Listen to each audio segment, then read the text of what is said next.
शेतकरी मित्र हो नमस्कार। आज आपण आहोत निलजगाव या गावामध्ये, पैठण तालुक्यातील निलजगाव आहे। शेतकरी मित्रांनो आपल्यासोबत आहेत काही व्यापारी आणि काही शेतकरी।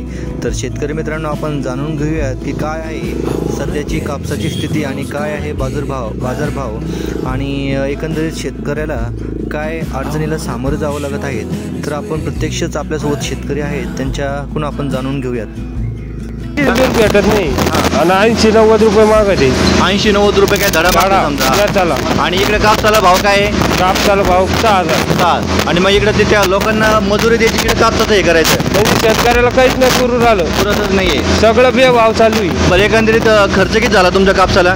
खर्च भक्कम होईल, वाजवीपेक्षा जादा खर्च यंदा कापसात काहीच पुरत नाही, खाली काही उरत नाही आम्हाला। नाही उरत आहे? नाही। एकरी किती खर्च झाला तरी तुमचा अंदाजे? एकरी तरी लाख रुपये। तर मग निघाल का उत्पन्न तेवढं तुमचं? नाही निघत। सरकारला काय सांगा तुम्ही आता याच्या व्हिडिओच्या माध्यमातून? सरकारला काय मागणी करणार तुम्ही? सरकारला काय आता हेच किलो भाव दिला पाहिजे, कापसाला हमी भाव दिला पाहिजे, कापसाला भाव द्यायला पाहिजे। आता कमी कापूस आहे यंदा। तर कापसाला चांगल्यापैकी भाव देखील मिळायला पाहिजे होता। आपल्यासोबत व्यापारी पण आहे, व्यापारी पुढे आता मला सरकारला काय तुम्ही काय केलं पाहिजे? CCI खरेदी केलं सुरू केलं कापूस घ्यायला? हो केलं, CCI खरेदी चांगला भाव द्यायला पाहिजे सरकारला। चांगला जर शेतकऱ्याला भाव दिला तर आज शेतकरी जगेल, नाही तर मग खूप कठीण आहे की नाही? तर नक्कीच मित्रांनो आपण आशा करूया या व्हिडिओच्या माध्यमातून की लवकरात लवकर काय केलं पाहिजे, कापसाला तर भाव मिळालाच पाहिजे। तुम्ही बोलता का तुमच्या शेतात काय लावलं तुम्ही? कपाशी लावले, काही तूर लावले।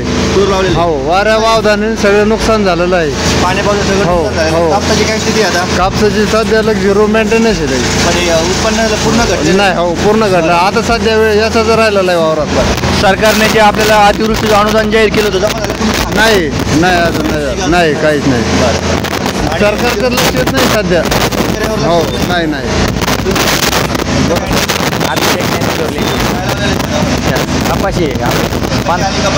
कपाशीचा काय एवढं मिळ नाही दरवर्षी सारखा, यंदा आवरेज बी नाही।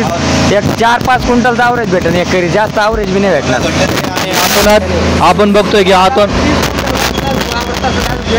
व्यासला पण नाही, भेटत नाही काही नाही। 70 रुपये धडा आज रोजी मी लेबर। आपल्याला जर 1 क्विंटल कापूस शेतात वेचायचा असेल तर 1 क्विंटल खर्च तरी 1000 रुपयाचे वरच येतो, 1500 रुपये आपल्याला आणि कापसाला भाव भेटतोय। आता शेतकरी मित्रांनो महत्त्वाचा व्हिडिओ तुम्ही अवश्य बघा की आपण काय म्हणतो, 1 क्विंटल जर माझ्या शेतकरी राजाला जर कापूस वेचायचा असेल त्याला 1500-1600 रुपये खर्च येतोय आणि इकडे त्याला 6 रुपये त्याला 6000 रुपये प्रति क्विंटल कापसाला भाव मिळतोय। मग तुम्ही विचार करा कपाशीची बॅग कितीला भेटते आपल्याला? 900 रुपयाला, 1000 रुपयाला कपाशीची बॅग भेटते। वेचायची देतो आणि त्यांना घरपोच वावरात आणून सोडायचे 60 रुपये घेते ड्रायव्हर लोक। विचार करा, विचार करा भाडं गाडीला। मग कपाशी लावण्यापासून तिला खत पाणी घालण्यापासून त्याची खुरपणी करण्यापासून तर तिला वेचण्यापर्यंत त्यात आऊत आणणं असेल, त्याचं नांगरणं असेल, साहेब तुम्ही सांगा हे शेतकऱ्याला परवडणार आहे का? काहीच निघत नाही रोजंदारी। तर याचा कुठेतरी शासनाने विचार केला पाहिजे आणि शेतकरीला जर तुम्ही लवकरात लवकर अतिवृष्टीचं हे जर अनुदान दिलं असतं तर शेतकरी कुठेतरी स्टेबल झाला असता। मित्रांनो नक्कीच आपण या व्हिडिओच्या माध्यमातून विनंती करूयात की जे काही अनुदान जाहीर केलं होतं भाव द्या चांगला, कापसाला लवकरात लवकर हमी भाव दिला पाहिजे। सरकार एवढीच विनंती आहे।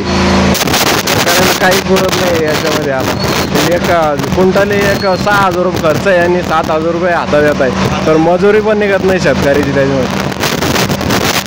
या पद्धतीने मित्रांनो ह्या होत्या, व्यापारी पण होत्या आणि शेतकऱ्याच्या व्यथा होत्या। नक्कीच नवीन असेल तर नक्की आपला व्हिडिओ आपल्या शेतकरी बांधवापर्यंत पोहोचा।